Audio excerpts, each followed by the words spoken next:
My dear students, welcome to GATE Academy. और GATE Academy मैंने पे बोर्ड पे लिखा हुआ देखिएगा ध्यान से, पीडी एंड जीडी कोर्स। तो मैं बात करने वाला हूँ यहाँ पे मैथमेटिक्स के बारे में, जो हमारा पेन ड्राइव और जी ड्राइव कोर्स लॉन्च हुआ है सिविल और मैकेनिकल ब्रांच में। तो सिविल और मैकेनिकल ब्रांच में इलेक्ट्रॉनिक्स इलेक्ट्रिकल आईएन की बोलना चाहिए कि काफ़ी अच्छी सक्सेस के बाद में सिविल और मैकेनिकल का हमने डिसाइड किया कि पेन ड्राइव या जी ड्राइव कोर्स हम लोग स्टार्ट करने वाले हैं। तो मैं मैथमेटिक्स की बात करने वाला हूँ। आप लोगों ने यूट्यूब पे अगर मैथमेटिक्स का वीडियो देखा होगा तो ये वाला फेस आपको दिखा ही होगा, बट फिर भी अगर हम लोग बात कर ले कि जो प्रीवियस हमारे पास वीडियोस हैं या जो प्रीवियस हमारे पास यूट्यूब पे कंटेंट है, उसके अलावा अगर मैं बात कर रहा हूँ तो पेन ड्राइव और जी ड्राइव का कंटेंट जो है वो इंटायरली डिफरेंट होने वाला है। पहला, दूसरा ये यहाँ पर बात करते हैं हम लोग मैथमेटिक्स की, तो मैथमेटिक्स में मैं क्या क्या डील करने वाला हूँ और अदर ब्रांच के कंपेरिजन में सिविल और मैकेनिकल में क्या हमारे पास कुछ खास होने वाला है वो समझते हैं। तो आप ध्यान रखिएगा, सिविल मैकेनिकल का जो मैथमेटिक्स हमारे पास है सिलेबस तो लगभग सेम होता है, स्टाइल थोड़ा सा डिफरेंट होता है। तो जब मैं बात करूंगा, मैथमेटिक्स एक कॉमन सब्जेक्ट है एप्टीट्यूड के जैसे कि, तो जब मैं बात करूंगा यहाँ पे तो सिविल मैकेनिकल में मैं स्पेशली मेंशन करता हूँ जैसे ही मैं स्टार्ट करूंगा टॉपिक, तो टॉपिक आप स्टार्ट करने वाले, जब आप स्टार्ट करेंगे तो आप स्टार्ट करेंगे इसको लीनियर अलजेब्रा से। ठीक है, लीनियर अलजेब्रा से आप स्टार्ट करने वाले। तो जब आप लीनियर अलजेब्रा से इसको स्टार्ट करेंगे तो लीनियर अलजेब्रा में सबसे पहले इंपॉर्टेंट चीज़ होती है क्या, बेसिक वाला पार्ट। तो आप बेसिक्स का बिल्कुल क्लियर करेंगे तो आप आराम से पहले बेसिक के ही बेसिक पढ़ते रहने वाले हैं। ठीक है, आवर्स की अगर मैं बात करूं, जितने देर का आप वीडियो देखने वाले हैं एग्जैक्टली एक बार one time more, that means जितना सपोज आपने आधे घंटे का वीडियो देखा तो आधे घंटे आपका एफर्ट चाहिए। इसका मतलब ये हो रहा है कि जो आपका वीडियो टाइम होगा, आप केयर करेंगे इस चीज़ का जो मैं बोल रहा हूँ, आपका वीडियो टाइम जो होगा उससे 2 टाइम्स आपको टाइम करना है यूज़, ताकि आप यहाँ पर कर सकेंगे प्रैक्टिस। बिकॉज आपको पता है मैं हमेशा ये बोलता हूँ, प्रैक्टिस मेक्स मैथमेटिक्स परफेक्ट। तो प्रैक्टिस मेक्स मैथ्स परफेक्ट का हमने जो नारा दिया है उसको फुलफिल करने के लिए आप आराम से वीडियोस देखने वाले हैं। ठीक है, तो अगर मैं बात कर रहा हूँ यहाँ पर लीनियर अलजेब्रा में तो बेसिक वाले पार्ट का केयर करेंगे हम लोग। सेकंड अगर मैं बात कर रहा हूँ, इसके बाद जो हमारे पास है कैरेक्टरिस्टिक इक्वेशंस हमारे पास है, टाइप्स ऑफ मैट्रिक्स हमारे पास है। यहाँ पे मैट्रिक्स के जो सारे टाइप्स हमारे पास हैं, टाइप्स ऑफ मैट्रिक्स हमारे पास, कैरेक्टरिस्टिक इक्वेशन में हम वो बात कर रहा हूँ। अगर तो मैं आइगन वैल्यू और आइगन वेक्टर्स की बात करूंगा, यहाँ पे आपके पास आइगन वैल्यू और आइगन वेक्टर्स की हम लोग बात करने वाले, आइगन वैल्यू और आइगन वेक्टर्स की हम लोग बात करने वाले। ठीक है, सारी चीज़ों का मैंने प्रॉपर एग्जांपल लिया हुआ है। ये सारा का सारा जो टॉपिक हमारे पास है सिविल मैकेनिकल में काफ़ी ज़्यादा यूजफुल है। और अगर मैं बात करूँ यहाँ पे रैंक की, तो रैंक भी एक हमारे पास इंपॉर्टेंट टॉपिक है। और साइमल्टेनियस इक्वेशन का solution, equation of simultaneous equation का जो सॉल्यूशन हमारे पास है वो भी हमारे पास एक इंपॉर्टेंट पॉइंट है। तो जब मैं इस टॉपिक को पढ़ा रहा हूँ तो सारी के सारे ब्रांच के लिए सेम वेटेज और सेम कंटेंट हम लोग यूज़ करने वाले हैं। तो आप दूसरे ब्रांचेस के भी क्वेश्चन हम लोग बनाने वाले हैं। ठीक है, जब आप वीडियो देखते रहेंगे तो वीडियो को देखने के टाइम पे जो जो मैं इंस्ट्रक्शन दूंगा, यहाँ पर मैंने एक फ्रेम किया हुआ लेक्चर नंबर 0 आप लोग के लिए, स्पेशली वीडियो में लेक्चर नंबर 0 दिया हुआ है। उस लेक्चर नंबर 0 को आप एकदम ही केयरफुली आराम से समझेंगे। लेक्चर नंबर 0 को, इसमें मैंने आपको बताया कि क्या स्टाइल फॉलो करनी है आपको, किस स्टाइल से आपको इस पूरे के पूरे वीडियो लेक्चर्स को देखना है, किस स्टाइल से आपको कंटेंट समझना है, क्या होना चाहिए आपका स्टाइल, बुकलेट का क्वेश्चन सॉल्व करने के लिए आपको अप्रोच क्या चाहिए, तो इन सब के बारे में हमने बात करी है। ठीक है, सेकंड अगर मैं बात कर रहा हूँ तो सेकंड मैंने स्टार्ट किया यहाँ पे डिफरेंशियल इक्वेशन। अगेन गेट 2019 में डिफरेंशियल इक्वेशन का अच्छा खासा वेटेज था।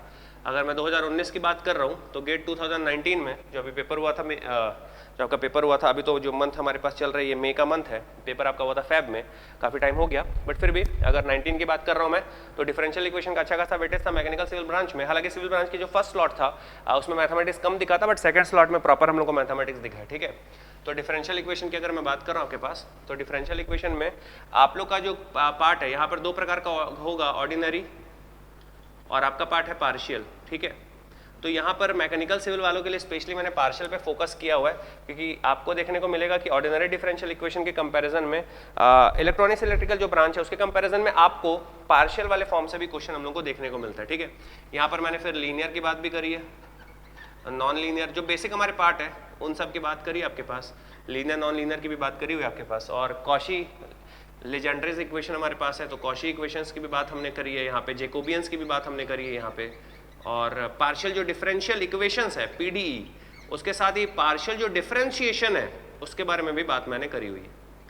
पीडी से रिलेटेड हमने बात करी है, यहाँ पे यूलर्स थ्योरम की भी बात करी हुई है, और मैंने वेव इक्वेशन, हीट इक्वेशन, ये सब जो इक्वेशन हम लोग को मैकेनिकल सिविल में फोकस करते हैं उनके क्लासिफिकेशन की भी मैंने बात करी हुई है। ठीक है, तो वेव इक्वेशन आपके पास हो गया, हीट इक्वेशन, डिफरेंशियल इक्वेशन से कैसे आप पैराबोला, हाइपरबोला, एलिप्स को कैसे क्लासिफाइड करेंगे, ये स्पेशली मैकेनिकल सिविल में एक अच्छा खासा 1 मार्क का वेटेज हम लोग को देता है, ये क्वेश्चन हम लोग को पूछ लेता है जस्ट।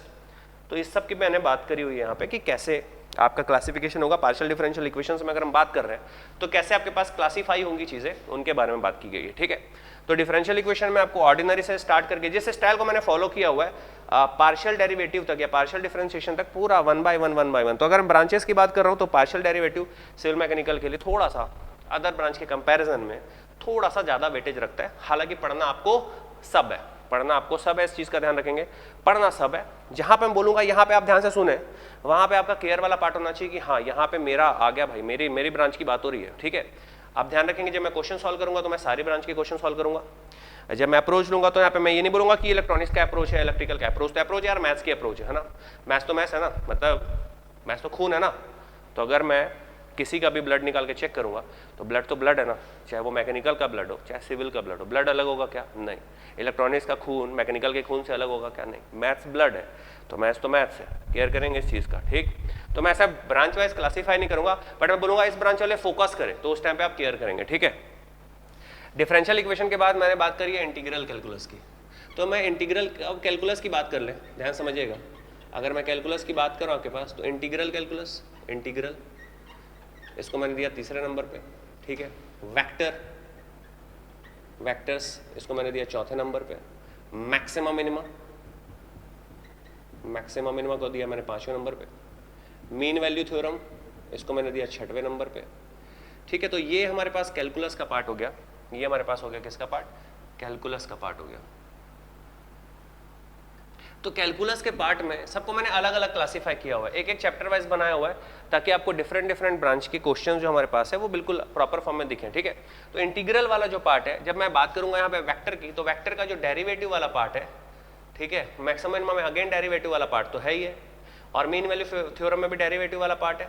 तो जो डेरिवेटिव वाला पार्ट है उस टाइम पे बोलूंगा मैं सिविल मैकेनिकल वाले डेरिवेटिव वाले फॉर्म में ज़्यादा देखेंगे, ध्यान देंगे। तो आपको क्लियर करना है कि जब मैं बोल रहा हूँ, जब मैं ब्रांच को स्पेसिफाई कर रहा हूँ, तो वहाँ पर आप समझिएगा कि कैसे मैं यहाँ पर जब सॉल्व करूंगा, फॉर एग्जांपल डायरेक्शनल डेरिवेटिव की अगर मैं बात कर रहा हूँ, ठीक है, या मैं कर्ल डाइवर्जेंस वगैरह की बात करता हूँ, ठीक है, ग्रेडियंट वगैरह की बात कर रहा हूँ, तो यहाँ पर मैकेनिकल सिविल के कंपैरिजन में अदर ब्रांचेस में भी वेटेज तो हम लोग को दिखाई है, बट अगर हम बात करेंगे कहाँ पर, जहां पर डिफरेंशिएशन या पार्शियल डेरिवेटिव की बात आती है, तो पार्शियल डेरिवेटिव वाले पार्ट में सिविल मैकेनिकल केमिकल को हम लोगों को ज्यादा क्वेश्चंस दिखते हैं। ठीक है, civil mechanical chemical specially mention कर रहा हूं, यहां पर हम लोग को ज्यादा क्वेश्चन दिखते हैं। तो आजकल चीजें कैसी हो रही हैं, फॉर्म जो हो रहा है वो धीरे धीरे मैथ्स का लेवल भी बढ़ते जा रहा है, ईएससी में भी मैथ्स इंट्रोड्यूस हो गया और भी लेवल धीरे धीरे बढ़ते जा रहा है। तो आपको एक चीज का केयर करना पड़ेगा कि जब मैं बात करूंगा बेसिक की, आप बहुत अच्छे से प्रॉपर फॉर्म में केयर करें। बेसिक वाले पार्ट को लेकर के आगे चलना है हम लोग को। तो सबके अंदर, इंटीग्रल के अंदर मैंने बेसिक लगाया हुआ है, वेक्टर के अंदर बेसिक लिया हुआ है, मैक्सिमम मिनिमा के अंदर बेसिक लिया हुआ है, मीन वैल्यू थ्योरम तो डायरेक्ट बेसिक वाले पार्ट में थ्योरम्स है, इसमें रोलेज, यहाँ पे मैंने आरएलसी की बात करी है। आरएलसी यहाँ पर कोई इलेक्ट्रॉनिक्स वाला नहीं है भाई, है ना, कि आप रेजिस्टेंस, इंडक्टेंस और कैपेसिटेंस बोले।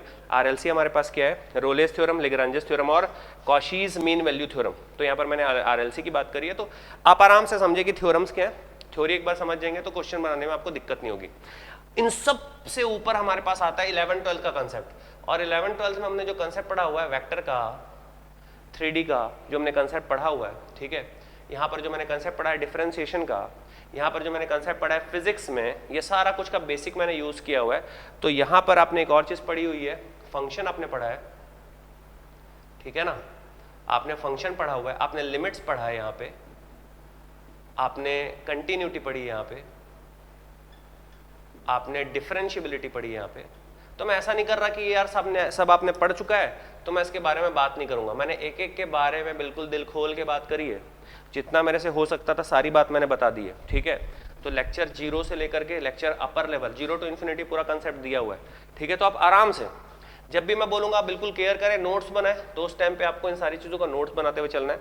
मैं फिर से रिपीट कर रहा हूँ, मैंने बनाया जो लेक्चर नंबर 0, इस लेक्चर नंबर 0 का अगर आप फोकस कर लेते हैं तो मैं गारंटी दे रहा हूँ आपसे, जो भी जितने भी नंबर का आपका मैथ्स आएगा 12, 15, 13 आपसे बनेगा, इतना कन्फर्म है। ठीक है, अब बात कर लेते हैं। ठीक है, इतना सारा हमने किया, इसके बाद हमारे पास क्या आ रहा है, तो हमारे पास कॉम्प्लेक्स अब यहाँ पर फंडा क्या आ रहा है, को कॉम्प्लेक्स को मैंने रेड कलर से क्यों लिखा है, इसके पीछे का रीजन बता दूं। टिल 2019 अभी 20 का सिलेबस मेंशन नहीं हुआ, बट फिर भी 101% श्योर है कि कुछ मेजर चेंजेस तो होते नहीं है, बट फिर भी in 2019 before I mean in 17, 18, 19 civil की अगर मैं बात कर रहा हूँ, इन ब्रांच सिविल, ठीक है, इन ब्रांच में क्या बोल रहा हूँ यहाँ पे सिविल, तो सिविल ब्रांच में कॉम्प्लेक्स एनालिसिस नहीं करने हमको, क्लियर। तो सिविल के स्टूडेंट अगर आपके पास फोल्डर जाता है मैकेनिकल और सिविल के लिए तो हम सेम डेटा डाल के भेजेंगे, तो जब आपके पास कॉम्प्लेक्स का फोल्डर जाएगा तो बिल्कुल उस फोल्डर को आपको ओपन नहीं करना है, ठीक है। बट अगर आप ईएससी के पॉइंट ऑफ व्यू से सोच रहे हैं तो आप बेसिक्स वगैरह देख सकते हैं। अगर मैं ईएससी के पॉइंट ऑफ व्यू से बात कर रहा हूँ तो आप बेसिक्स ले सकते हैं। किस पॉइंट ऑफ व्यू से बोल रहा हूँ मैं, अगर ईएससी के पॉइंट ऑफ व्यू से बोल रहा हूँ, क्लियर हो रहा है। ईएससी के पॉइंट ऑफ व्यू मैं बोल रहा हूँ, गेट में तो है नहीं, सिलेबस में है नहीं, आएगा भी नहीं, कभी नहीं आएगा, ठीक। बट अगर आप ईएससी के पॉइंट ऑफ, मैं आपको भेज क्यों रहा हूँ, ऐसा होता है ना कि सर मतलब ये खाना ही नहीं है, फिर अपने थाली में रखा क्यों, समझ रहे। इसलिए रखा है क्योंकि अगर मैं बात कर रहा हूँ दूसरे पैटर्न की या दूसरे अगर आपको कोई पेपर देना है, ठीक है, तो वहां पर कॉम्प्लेक्स, ऐसा तो नहीं कि गेट में नहीं तो और कहीं भी नहीं है, वहां पर आप जाके कॉम्प्लेक्स एनालिसिस कर सकते हैं। तो जो स्टूडेंट ऐसे जो गेट के अलावा बाकी अदर ब्रांचेस में भी बाकी अगर सिविल वाले जैसे बात कर रहे हैं, अगर मैं यहाँ पर गेट पे भी फोकस कर रहा हूँ, आपके पास सिर्फ गेट पे बात कर रहा हूँ, तो आपको सिर्फ गेट पे अगर बात करनी है आप कॉम्प्लेक्स छोड़ दें। बट अगर आपको ईएससी पे बात करनी है अगर, ठीक है, तो आप कॉम्प्लेक्स को अपने साथ लेके चल सकते हैं और ज़्यादा टाइम लगेगा नहीं। मैंने बिल्कुल प्रिसाइज वे में कंसेप्ट देते हुए क्वेश्चन सॉल्व करने की जो अप्रोच है, शॉर्टकट जो है, कैसे हमको इंटीग्रल देख के फील आना चाहिए, सरफेस और वॉल्यूम या सरफेस और लाइन का इंटीग्रेशन के बीच में Cauchy theorem, Cauchy formula, residue, सारी चीज़ों के बारे में बात करी गई है, ठीक है। मैंने स्पेशली लॉरेंट सीरीज के एक्सपेंशन में भी शॉर्टकट क्रिएट किया है कि कैसे सीरीज को आप शॉर्टकट से देख सकते हैं, बोले ये तो सीरीज इसकी होगी डायरेक्ट। तो बेसिक वाले पार्ट में repeat, civil GATE aspirant complex पढ़ना नहीं है, ठीक है। लिमिट सीरीज की बात करते हैं हम लोग, तो लिमिट सीरीज तो सबको पढ़ना है भैया, है ना, याद रखिएगा आपको लिमिट सीरीज तो पढ़ना कंफर्म है, चाहे वो कोई भी ब्रांच का स्टूडेंट हो। स्पेशली अगर मैं मैकेनिकल सिविल की बात कर रहा हूँ आपके पास, तो मैकेनिकल सिविल से लिमिट का क्वेश्चन तो कंफर्म आपको देखने को मिलेगा, लिमिट का क्वेश्चन तो कंफर्म आपको देखने को मिलता ही है, ठीक है। 1 मार्क क्वेश्चन हो सकता है, बेसिक का क्वेश्चन होगा लिमिट का। तो मैकेनिकल सिविल आपके पास माइनिंग, मेटा, ये सब ब्रांच में, केमिकल, ये सब ब्रांच में लिमिट के हम लोग को 1 मार्क के क्वेश्चन दे देते हैं। चलिए लिमिट सॉल्व करिए, ठीक है। तो हम आ चुके हैं कहाँ पे, 3, 4, 5, 6, 7, 8, 90 नंबर की बात करता हूं मैं। प्रोबेबिलिटी देखो अलग से लिखा जाएगा इसको, और बिल्कुल डिफरेंट कलर बड़ा सा लिखते हैं इसको, है ना। प्रोबेबिलिटी देखने से सुनने से डर लगना है हम लोग को स्टार्ट होता है। तो प्रोबेबिलिटी तो भैया क्या, प्रोबेबिलिटी क्या, हमारे पास बात हो रही है प्रोबेबिलिटी की। तो अगर प्रोबेबिलिटी को हम बात करो तो प्रोबेबिलिटी में यहाँ पर मैं बेसिक, रैंडम वेरिएबल और स्टैटिस्टिक्स, ठीक है। बेसिक ध्यान समझिएगा, distribution, basic distribution, random variable, ठीक है, और एक बॉक्स के अंदर मैंने डाल दिया यहाँ पे स्टैटिस्टिक्स, इट्स स्टैट्स। तो यहाँ पर मैकेनिकल की अगर मैं बात कर रहा हूँ, अदर ब्रांचेस की तो बात ही नहीं कर रहा, मैकेनिकल सिविल फोकस हम लोग का, हम लोग लिखे ही है, टाइटल ही हमारे पास क्या है यहाँ पे, GATE Academy pen drive G drive course civil and mechanical branch. तो अगर मैं बात कर रहा हूँ स्टैटिस्टिक्स की, तो बाकी कोई ब्रांच को अगर नहीं पढ़ना नहीं पढ़े, बट मैकेनिकल सिविल वाले को तो स्टैटिस्टिक्स से 1 मार्क का क्वेश्चन देखने को मिल ही रहा है पिछले 4 साल से, ठीक है।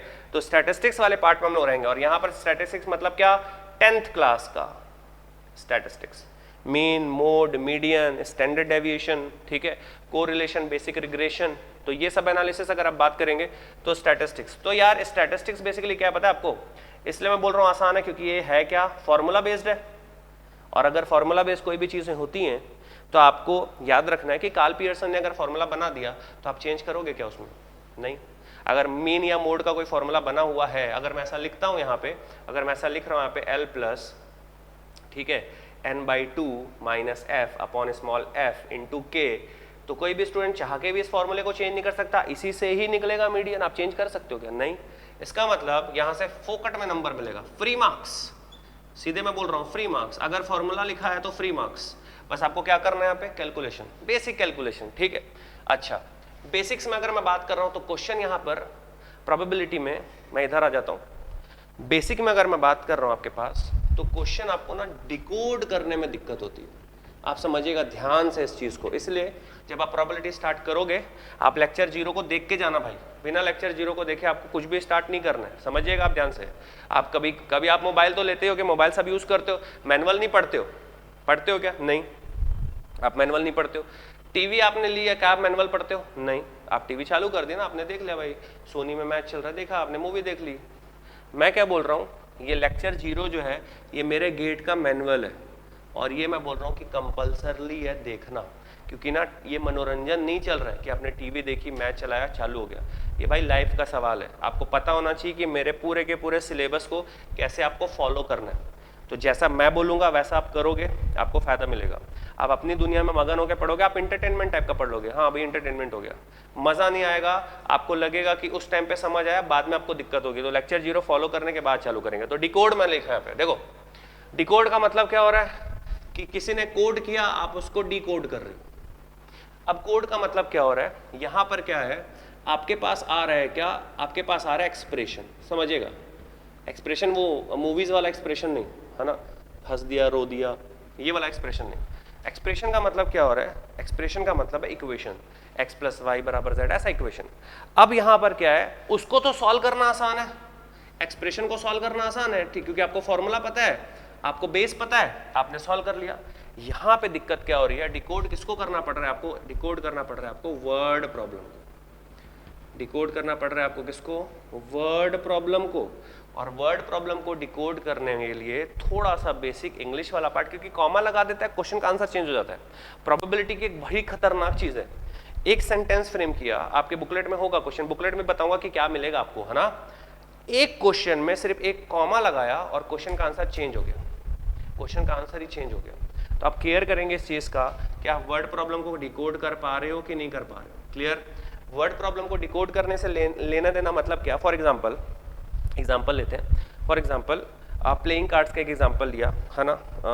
सपोज करो कोई एक कबीर नाम का व्यक्ति है, वो कार्ड्स ले रहा है, ठीक है, प्लेइंग कार्ड्स वो खेल रहा है, ठीक है। कबीर का मतलब के हुआ, के मतलब उसको, के मतलब बादशाह उसको पसंद है, किंग उसको पसंद है, उसने क्या किया, के अलग से निकाल लिए अपने लिए और वापस से कार्ड रख दिया। अब देखो कस्टमाइज सैंपल स्पेस फ्रेम हो गया, पहले कितने कार्ड थे 52, अब कितने हो गए -4, सारे के उसने निकाल लिए, कबीर उसका नाम था, उसने सारे के निकाल लिए। क्लियर, उसने सारे के निकाल लिए अपने काम के लिए, और अपना कुछ खेल रहा है के से।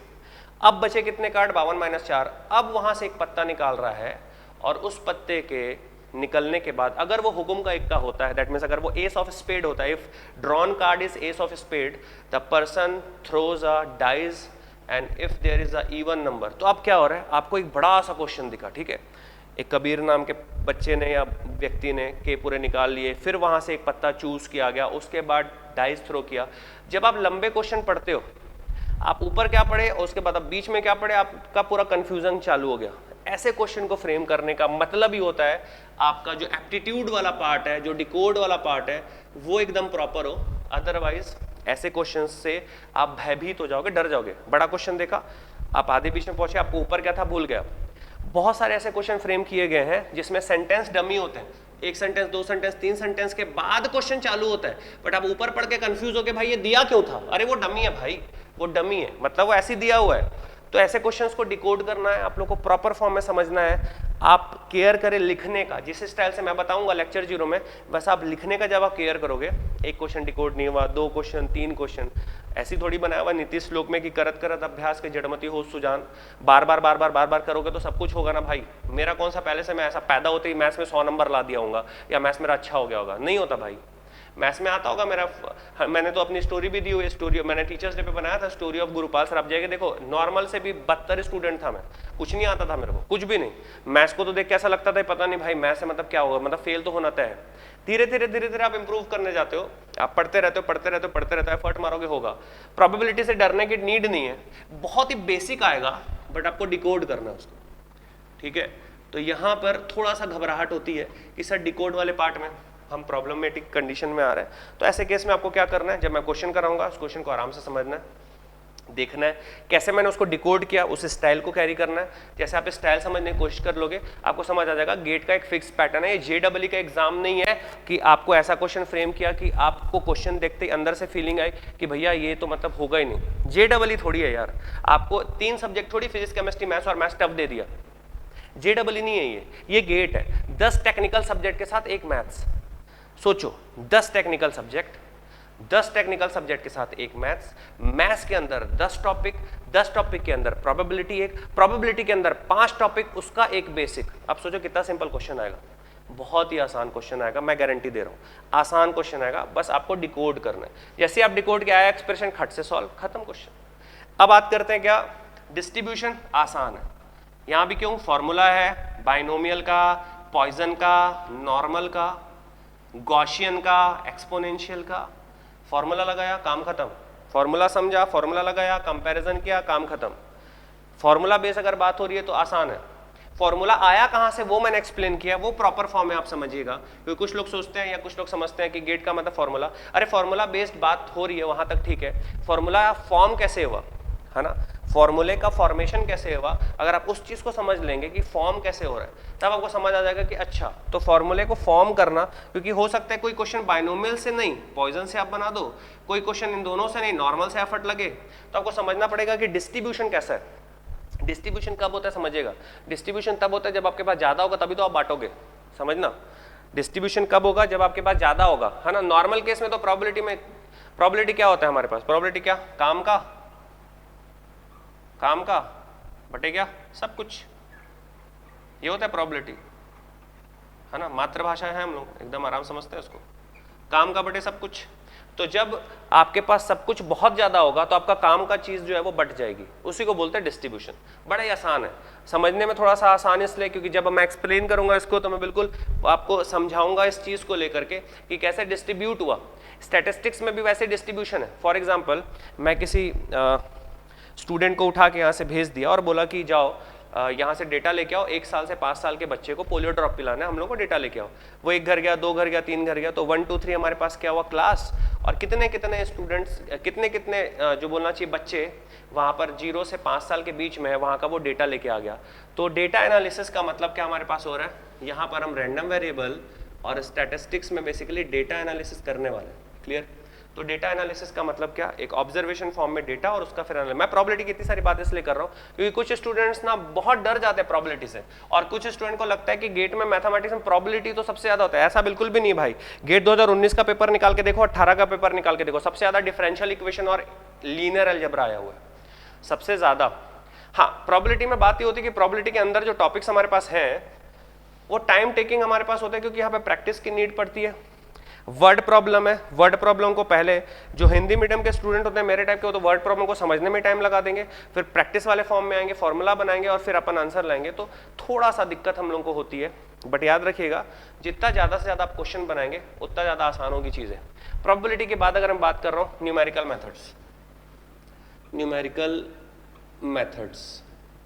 अच्छा, अब न्यूमेरिकल मेथड्स के अंदर हमारे पास क्या हो रहा है, तो सिविल अगर मैकेनिकल का सिलेबस देखें तो सिविल मैकेनिकल का जो न्यूमेरिकल मेथड का सिलेबस है वो लगभग सेम है, लगभग सेम मतलब सेम है। अगर न्यूमेरिकल मेथड में बात कर रहा हूँ तो न्यूमेरिकल मेथड में हमारे पास है नॉन लीनियर का सॉल्यूशन, ठीक है।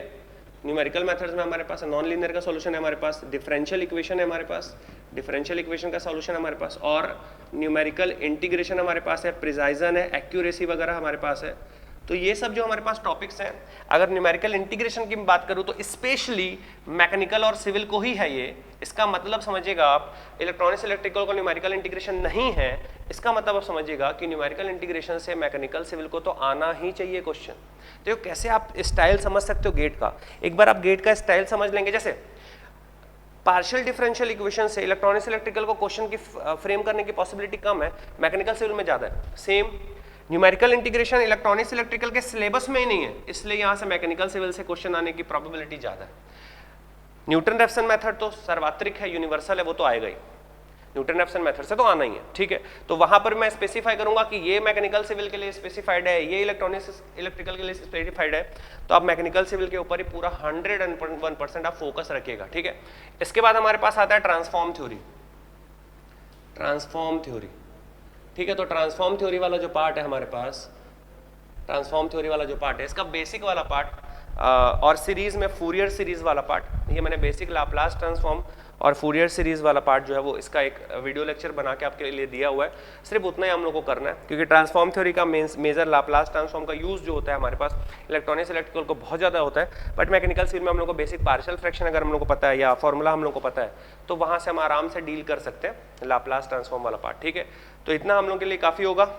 पूरा का पूरा सिलेबस कवर करने के बाद में आप समझिएगा, आप बात कर लेते हैं आप लोग को मिलने क्या वाला है। वीडियो लेक्चर तो आपके पास मिल चुका, ठीक है। अब आपको करना क्या है, ये मेरे पास है वर्कबुक, ठीक, ये मेरे पास है प्रैक्टिस बुक या ग्रेड प्रीवियस ईयर का सॉल्यूशन की बात मैं कर लूँ। ये वर्कबुक आपके पास होनी चाहिए, 2-3 कलर के पेन आपके पास होने चाहिए और आपके पास बहुत अच्छी कॉपी होनी चाहिए और एक रफ कॉपी होनी चाहिए।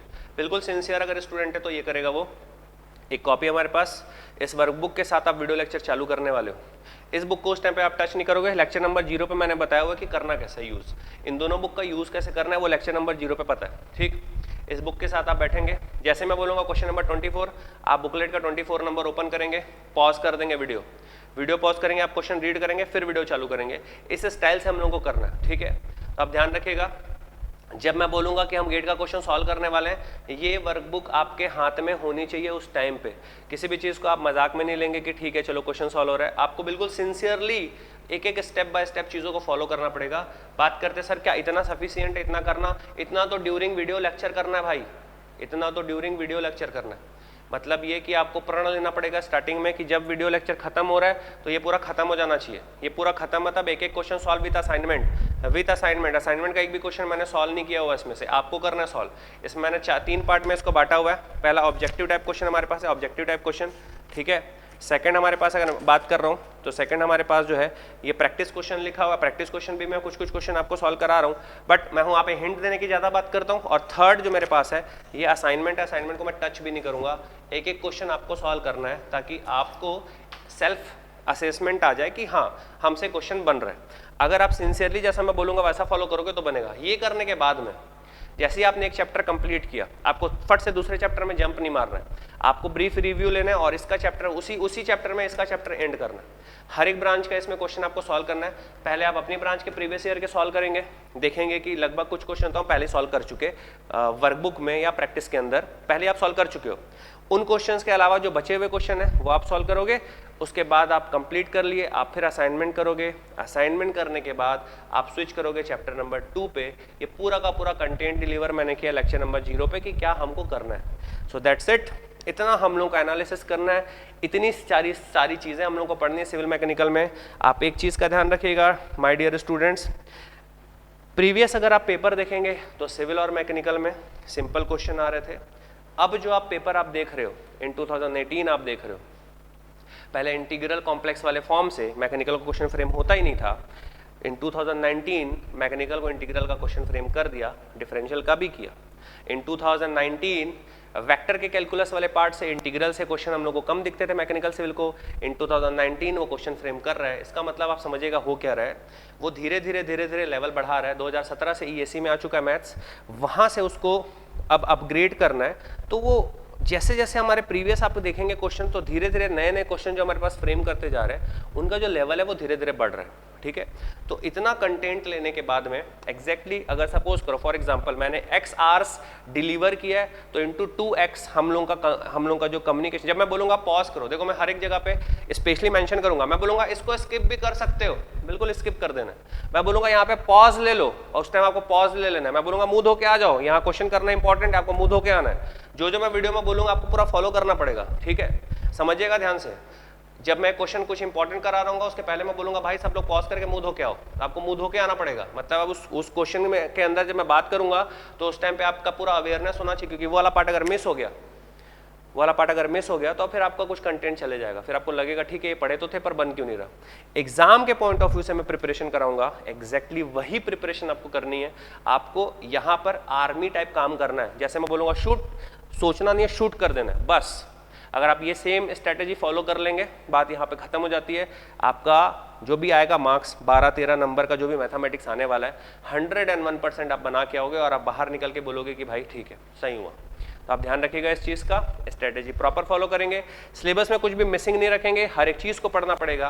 क्योंकि यहाँ पर मैथमेटिक्स ऐसा एक सब्जेक्ट है जिसका वेटेज, मैथमेटिक्स और एप्टीट्यूड ऐसे सब्जेक्ट्स हैं जिनका वेटेज इतना है कि हम गेट क्वालिफाई हो जाए और टेक्निकल से अपना रैंक ले आए।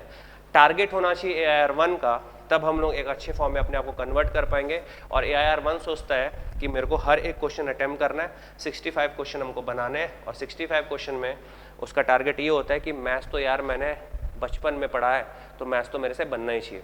पूरा का पूरा मैथ्स 11-12 का मैथ्स है, उसके ऊपर थोड़ा बहुत एप्लीकेशन है, तो ये तो मेरे से बनना ही चाहिए।